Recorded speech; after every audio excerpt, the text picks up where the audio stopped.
दोस्तों, आज हमारे देश का किसान बहुत ही जल्दबाजी में है, क्योंकि जल्दबाजी में होगा भी क्यों नहीं, क्योंकि 2 साल से हमारी लहसुन के रेट बहुत ही अच्छे मिल रहे हैं। बम्पर कमाई दी है किसानों को लहसुन ने। तो आज हम बात करते हैं लहसुन की संपूर्ण जानकारी देंगे। बने रहें हमारे साथ वीडियो में लास्ट तक। सबसे पहले क्या करते हैं दोस्तों, हम बात करते हैं बुआई के समय की।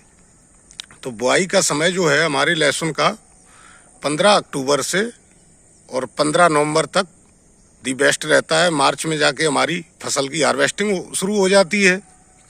तो इसलिए हमें 15 अक्टूबर के समथिंग लहसुन खेत में लगा देना चाहिए। के बाद हमारी बात आती है खेत की जुताई की। तो खेत की जुताई हम 4 से 5 बार कल्टीवेटर या रोटावेटर या दोनों से करवा सकते हैं। गहरी जुताई हमारी जो कंद वर्ग की फसलें हैं उनमें गहरी जुताई का बहुत महत्व है। जैसे कंद वर्ग की फसलें, आलू है हमारा, लहसुन है, प्याज है, अदरक है, ये कंद वर्ग की फसलों में जुताई बहुत अच्छी चाहिए। 4 से 5 बार जब जुताई हो जाती है हमारे खेत की, तो खेत अच्छी तरह तैयार हो जाता है। खेत तैयार होने के बाद अब बात आती है हमारी देसी खाद की। तो देसी खाद में दोस्तों, अगर हमारे पास गोबर अवेलेबल है तो हम गोबर डालेंगे, या गोबर नहीं है तो हम ले लेंगे बर्मी कंपोस्ट। अच्छा, 1 बीघा का मेथड हम आपको बता रहे हैं ये। तो 1 बीघा में लगभग 20 बैग हम बर्मी कंपोस्ट के, मामूली सा 200 रुपये का आता है बैग, तो 20 बैग हम ले लेंगे और बर्मी कंपोस्ट का छिड़काव करा देंगे।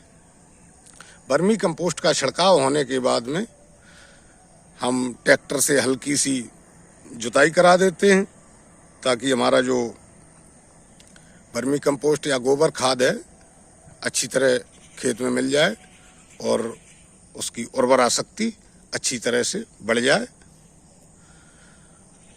अब गोबर की खाद डालने के बाद फिर हमारा काम रह जाता है रसायन खाद का। दोस्तों, अब बात कर लेते हैं रसायन खाद की। वैसे तो रसायन खादें कम ही यूज करें, लेकिन लहसुन बिना रसायन के रह भी नहीं सकता है। तो बात कर लेते हैं सबसे पहले हम डीएपी की। तो डीएपी, 1 बैग डीएपी 1 बीघा खेत में, 1 ही बैग पोटास हालांकि महंगा है, लोग अभी इसकी प्रति कम रुझान है, लेकिन पोटास हमारी फसलों को, कंद वर्गीय फसलों को बहुत जरूरी है। पोटास से क्या होता है, हमारे लहसुन में ब्राइटनेस अच्छी आती है और तना बहुत मजबूत रहता है। प्याज स्वस्थ एवं मोटी कंद हमारी पैदा होती है। तो पोटास हमको बहुत ज़रूरी है। अब इसमें तीसरी चीज़ ले लेते हैं सल्फ़र। सल्फ़र हमें कितनी लेनी है, 3 से 4 किलो पर बीघा। 3 किलो भी कर सकते हैं आप, 4 किलो भी कर सकते हैं पर बीघा। जो 20 बिस्वा वाला बीघा होता है तो उसकी बात कर रहे हैं हम। तो पर बीघा 3 किलो हमें सल्फ़र लेनी है। अब बात करते हैं नाइट्रोजन की, यानी कि यूरिया की। तो नाइट्रोजन हमें थोड़ा ही लेना है, 15 किलो नाइट्रोजन ले लें, क्योंकि नाइट्रोजन की जो पूर्ति है हमारी डीएपी से हो जाएगी। डीएपी में भी कुछ % नाइट्रोजन रहता है। नाइट्रोजन की मात्रा कम ही रखें।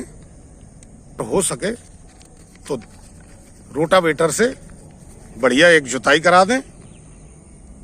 रोटावेटर से जब हमारी जुताई हो जाएगी तो खेत हमारा तैयार हो गया। तो अब खेत को समतल बना लेंगे, तो पाटा लगा देंगे खेत में। अगर पाटा की ज़रूरत नहीं है, क्या करते हैं हम, फिर छोटी छोटी क्यारियाँ बना लेते हैं। छोटी छोटी क्यारियाँ हमारी लहसुन के लिए बहुत ज़रूरी है, क्योंकि जल भराव नहीं होना चाहिए खेत में। अगर जल भराव होता है तो उससे भी हमारी फसल पीले पड़ने का डर रहता है। और लहसुन जब हमारा पीला पड़ जाता है तो कंद बनने में उसमें बहुत मुश्किल होती है, और जब कंद हमारा छोटा रहेगा तो बाजार में हमें कीमत नहीं मिलेगी। तो इसलिए हमें छोटी छोटी क्यारियां बनानी चाहिए। छोटी छोटी क्यारियां जब हम बना लेते हैं तो पानी का जो निकासी है, जल निकासी, बहुत ही अच्छी तरह हो जाती है। अब इसके बाद हम क्या करते हैं, अब हमारा नंबर आता है बीज चयन में। तो हम अब बीज की बात कर लेते हैं। बीज हमें कौन सा लेना है। सबसे पहले नंबर पे हमारे लहसुन में देश में जो लहसुन की फसल है वो है ऊटी। ऊटी जो वैरायटी है इसकी बहुत ही अच्छी पैदावार है और ये हमें बहुत ही अच्छा फायदा भी देके जाती है।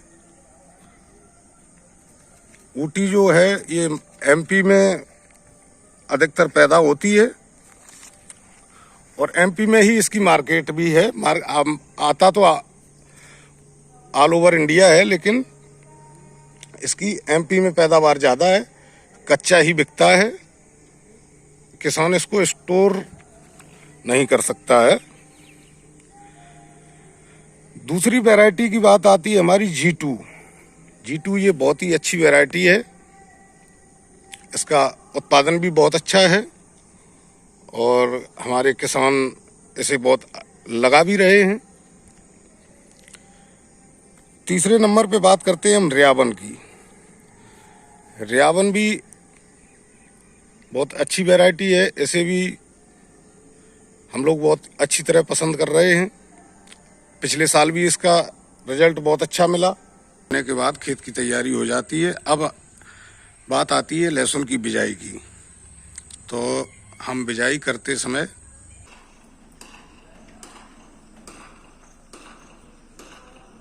ध्यान दें कि कतार से कतार की दूरी हमारी 3 इंच रहे और बीज भी 3 से 4 इंच दूर पर ही लगाएं ताकि खुरपी बहुत अच्छी तरह चलती रहे।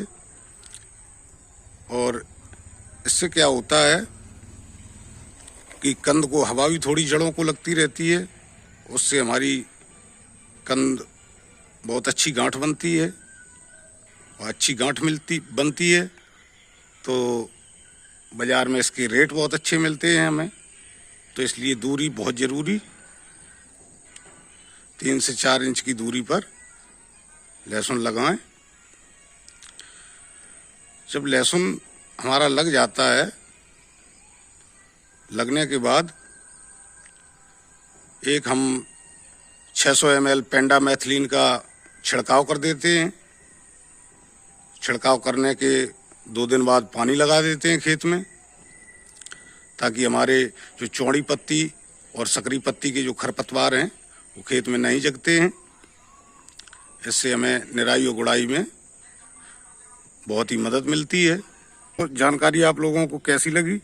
अगर जानकारी अच्छी लगी हो, लहसुन या प्याज किसी भी जानकारी के लिए, और यहाँ से आगे की जो वीडियो है वो आपको अगली वीडियो में दिखाएंगे कैसे प्याज लहसुन की जर्मिनेशन होती है।